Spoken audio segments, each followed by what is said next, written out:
It's time to get your checking account to zero with free checking from PenFed. That's zero ATM fees, zero balance requirements, and zero time spent waiting for your paycheck to direct deposit because you can receive it up to 2 days early. Open your account with just $25 and see how big zero can be. Apply online today at PenFed.org/free checking. Early direct deposit eligibility may vary between pay periods and timing of payers' funding. To receive any advertised product, you must become a member of PenFed, insured by NCUA. PenFed's got great rates for everyone.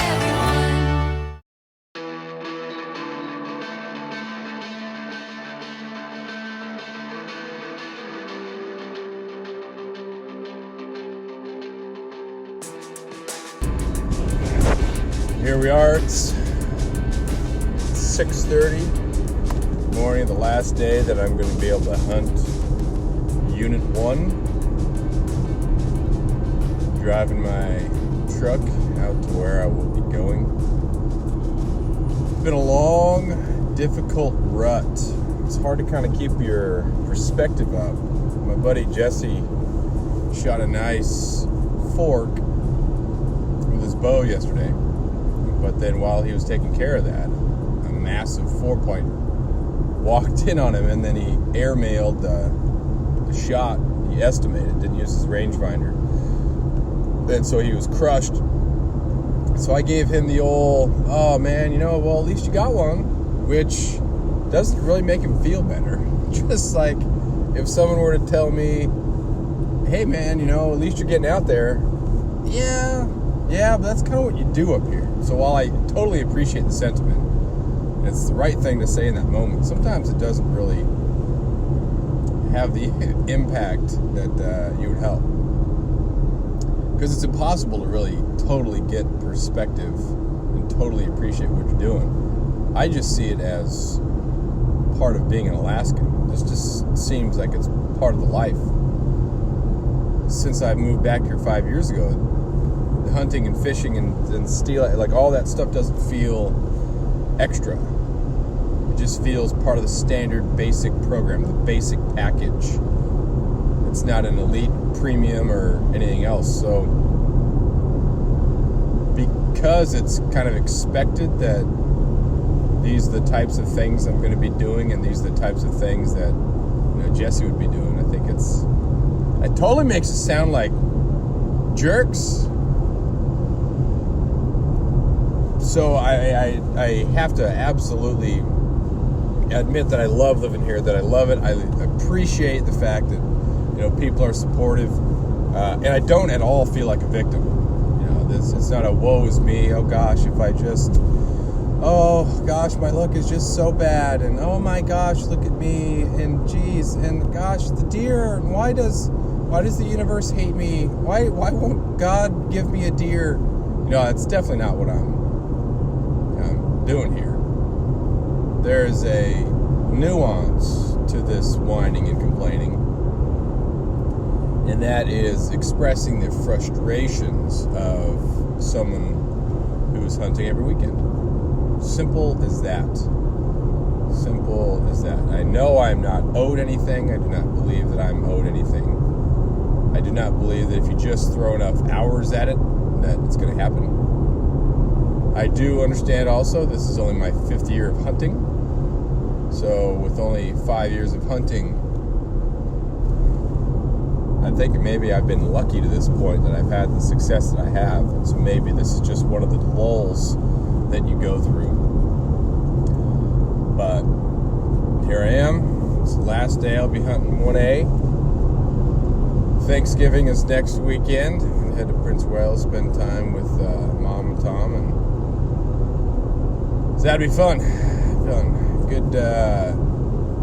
Good year so far as weather. It hasn't been cold, but these last 2 days have been kind of messy.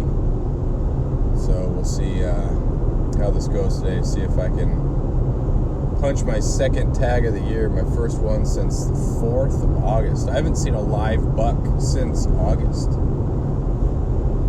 Crazy. And I was up in the Alpine. I've been hunting every weekend except for 2, I think. So got to see a lot of territory. I spent a lot of time in the same territory. The last 4 weeks, I've been in almost the exact same location. And one would think, well, dude, there's your problem, man. You're spending all the time in the same spot. You're doubling down. Then you're tripling down or quadrupling. Can you do that? Is that what it is? Or is it just doubling down again and again?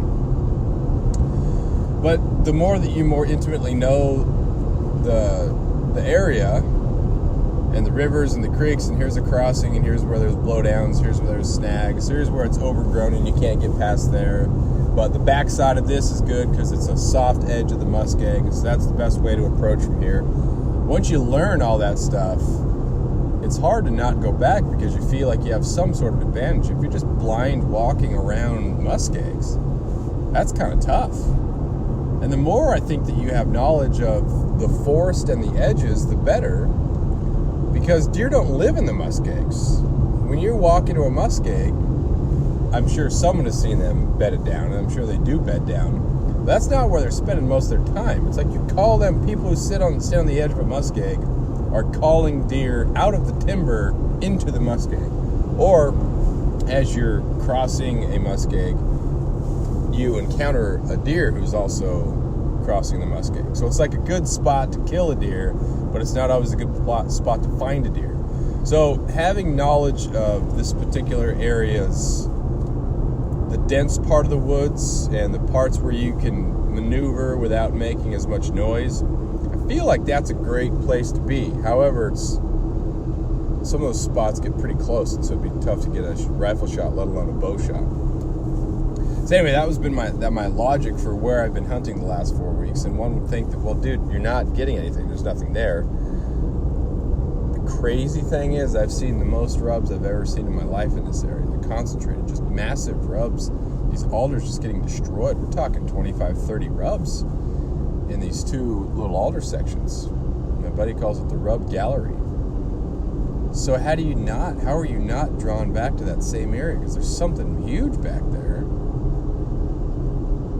I can only think that maybe that thing's survival instincts are great, or someone is getting to it when I'm not there, which if I've been there every Friday or every Saturday and Sunday, and I've gone out on Friday nights to camp, if I've been there every Saturday and Sunday, that means that someone would have gone in there and shot it during the week, which is absolutely possible, and likely, or maybe not. I don't know. Maybe someone just walked up that spot and, oh, sweet, here's a nice deer, and then shot it and then posted on Facebook. Maybe I've seen the buck that made those marks. I don't know. So anyway, that's why I've been going back there. I like the spot. It's got a good spot to camp. I know the area. It's got dense timber. It's right next to a bunch of, some of the hills, some of the mountains, and so anything that comes, it just seems extremely deery to me, which, again, with limited knowledge, who knows if I know what I'm talking about. But it was good enough to get me to keep going back to that spot. So today, I am not going to go to that spot. I camped there, and two of the last 3 weekends. Last weekend I was there for every hour of the day, except for an afternoon when I walked a separate muskeg, because I had enough of that spot. So, 2 different spots I'm going to try. Also brought my waders, because there's a creek that I want to cross, and there hit some muskegs on the other side. Just maybe that'd be the difference. Just go a little bit further than people maybe are willing to go. I have no idea how I would get the deer back across. I don't plan on boning it out. Just plan on gutting it and hanging it when I get back home. So crossing the creek, I don't know. I think if that happens, then I'll just worry about it when it happens. But yeah. All right. Well, that'll do it. We're gonna go do kind of an interactive thing here. Maybe 5 to 10 minute segments as I hunt this last day. And here we go. All right. We've got sun up in about an hour. See what happens. After years of fine print contracts and getting ripped off by big wireless providers, if we've learned anything, it's that there's always a catch. So when I first heard that Mint Mobile offers premium wireless starting at just $15 a month, I thought, what's the catch? But after talking to them and using their service, it all made sense. There isn't one. Mint Mobile's secret sauce is that they're the first company to sell wireless service online only. They cut out the cost of retail stores and pass those sweet savings directly to you. For anyone who hates their phone bill, Mint Mobile offers premium wireless for just $15 a month. I was hesitant about having to get a new phone and a new phone number, but with Mint, you can use your own phone with any Mint Mobile plan and keep your same phone and your same phone number along with all of your existing contacts. Mint Mobile gives you the best rate whether you're buying for one or for a family, and at Mint, families start at 2 lines. All plans come with unlimited talk and text plus high-speed data delivered on the nation's largest 5G network. Switch to Mint Mobile and get premium wireless service starting at just $15 a month. To get your new wireless plan for just $15 a month and to get the plan shipped to your door for free, go to mintmobile.com/waypoint. That is mintmobile.com/waypoint. Cut your wireless bill to $15 a month at mintmobile.com/waypoint.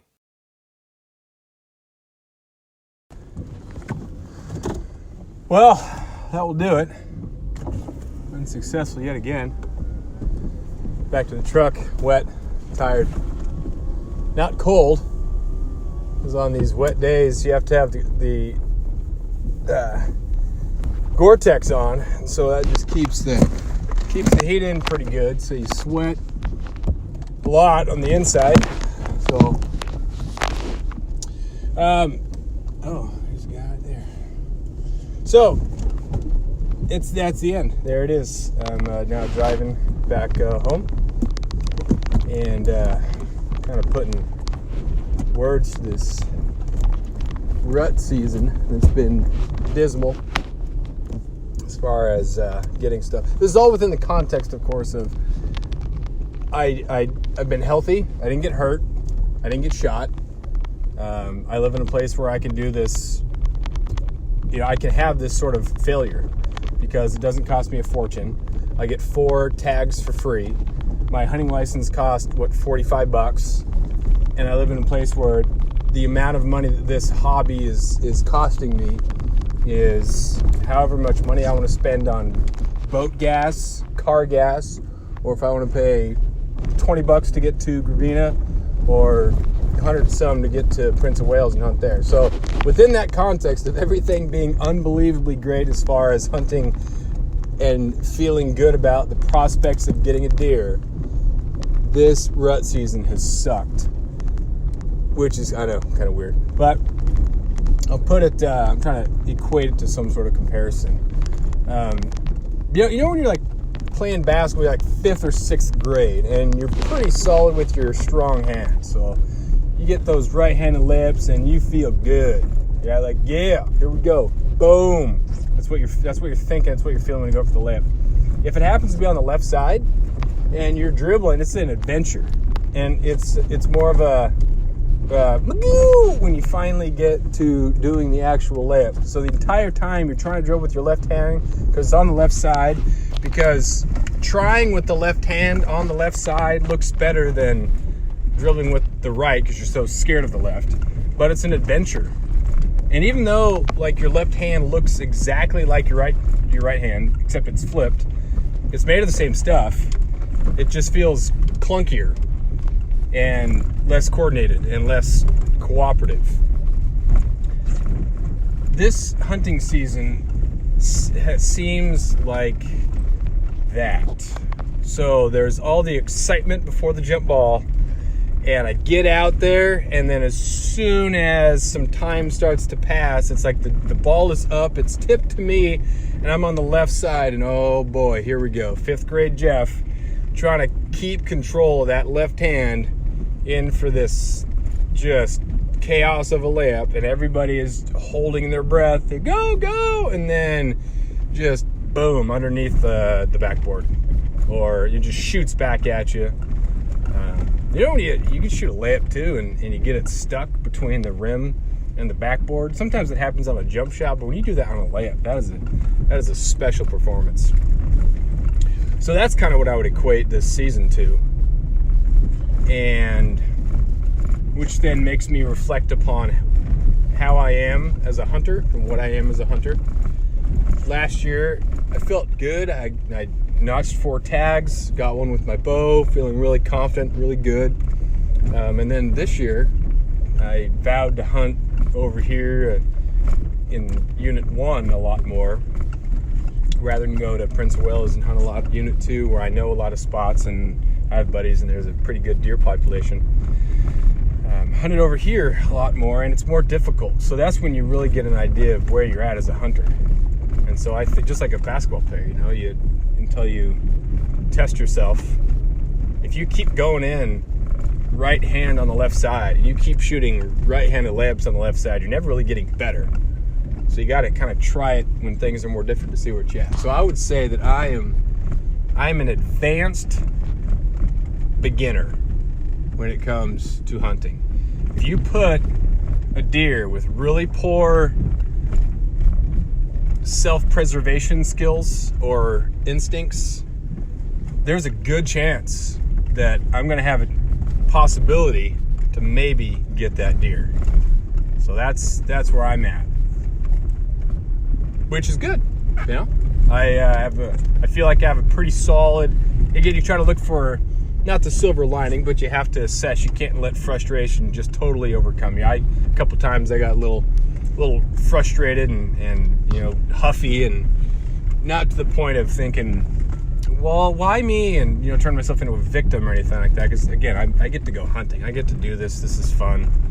And it's frustrating, but when I used to golf, I'd have a bad day golfing, and then I'd go home, and it was just a number I could get rid of. But here, best case scenario is that, if you get something, if you're successful, if you have a good day, like you're eating something for a month. You're not going to the meat section of the grocery store for a month at least. And that's pretty sweet. So try to assess kind of what I learned, what I took from this whole experience here.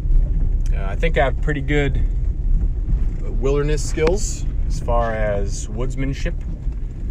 Growing up in Southeast Alaska, you're used to being out on days like today where there's no markers. You can't see enough of the sky to get any sort of mountain in view.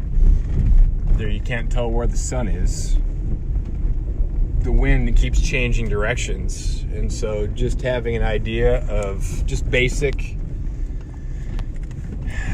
you're just taking notes in your brain kind of as you go without really noticing it. Your brain just kind of files certain things. So you were on this side of the road, which means, and you were right next to this creek, and so this creek, even if there's a tributary, is going to run down and it will intersect with the road going this way. So just basic, in case absolute chaos happens, you're able to get back to the road, which is a good thing.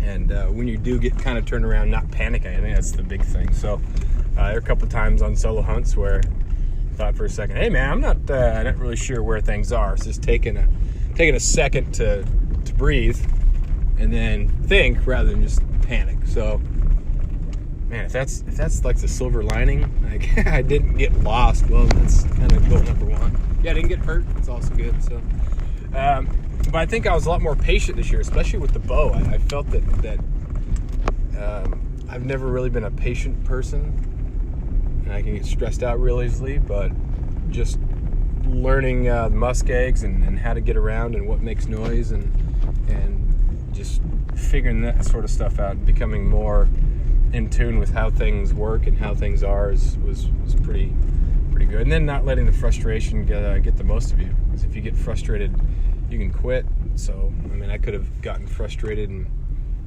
quit, and then I didn't end up getting anything, but at least I still went out. There's still a chance. You can't get anything if you're sitting at home on the couch. So if I do end up, and I want to at some point, go mule deer hunting or elk hunting in Utah or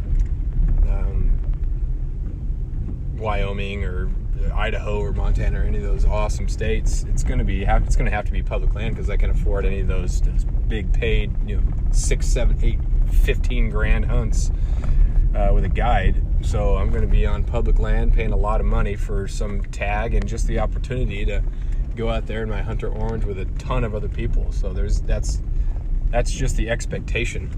So if I can't get my brain right here, where there's comparatively few people and a lot of the resource, then there's no way I'm going to be able to emotionally handle some of the dream hunts that I have. So as frustrating as it was, it's nice to at least get that perspective. And I feel like I have to remind myself of perspective often, but that's the way it is. That's what happens. There it is. So that concludes the old rut season over here in Unit 1. Hunted every weekend except for 2 since mid-August. I think I hunted mid-August. There may have only been about 3 weekends maybe total since August that I didn't hunt. So you kind of break it down to hours and how many calories I burned and how many nights and how many hours I spent out for one deer that's already been totally eaten for the last 3 weeks. It's not really good math, but it's never really about the math. If I wanted to just work that out, you just go to the store and you get it yourself. You buy it, you outsource that to someone else. Here, grow it for me. When it's ready, I'll pay for it. Grow it, kill it, ship it, wrap it, and I'll pay for it, which I have to do now. But also the appreciation for the meat, man. When I first got my deer, I was struggling with cooking it and what makes a good recipe and how do you cook it. But man, this last year, I think I just crushed the cooking of it. With the backstrap especially, it's always pretty good, but pan searing it in a roast looking thing, and then put it in the oven for a little bit, and oh gosh, it's so good. So I got really good at cooking backstrap that's just delicious. Not good for deer or something I'll tolerate, but I just thinking about backstraps, and there's this avocado Dijon dressing that goes with it. Oh, it's so good. And then venison meatballs and stuff for pasta. So this year more than the others, and I've only hunted for 5 years, so again, this is to be expected. You're not just going to get good. I want to just be good at stuff, but you have to work through the years of suffering and struggling, and you have a good year and you think you're better than you are, and then you struggle through the next year because, well, deer don't want to get shot, so you get a huge fat piece of humble pie, or like an entire humble pie. But got good at cooking it and was really, really enjoying that. And now it's over. But you kind of I appreciate deer meat so much more this year than I have any other year. It's the same thing with kind of fish and halibut. I don't have any halibut. When you have 75 to 100 pounds in your freezer, it's just, I'll thought halibut tonight. Do I want halibut or salmon? Yeah, no big deal. No, maybe I'll have king tonight. But once it's gone, you just, dang it, I need to relish that. I need to savor that. And I need to spend more time getting more so I don't run out. Anyway, so the appreciation for the resource, I think, has gone up a lot. And I think there have been other times in my life when I've not appreciated what I have. So, you learn from that and you grow from it. So, growth experience. No one likes to learn lessons, but I feel like I've learned a pretty good lesson this year. I feel like I've taken stuff with it, and I think I'll be a better hunter for it. But those are, of course, things that no hunter wants to have to say. If I'm going to go out, I want to get what I'm looking for because it tastes good. Because you cannot eat a good camping trip. That does not fill the stomach. But I'll be going home, and I don't know what I want to fill my stomach with. I always have these weird cravings when I'm coming home from hunting, like a Red Baron pizza, which is disgusting. It's cardboard, reminds me of college, but I don't know why. Red Baron pizza sounds kind of good right now. We'll see. So we'll call that, whatever episode this is, the rut hunting on Unit 1A is over. Won't do another one of these until after Thanksgiving. Thanksgiving is coming up this week, so have a great Thanksgiving. Thanks for listening, and we'll talk to you next time.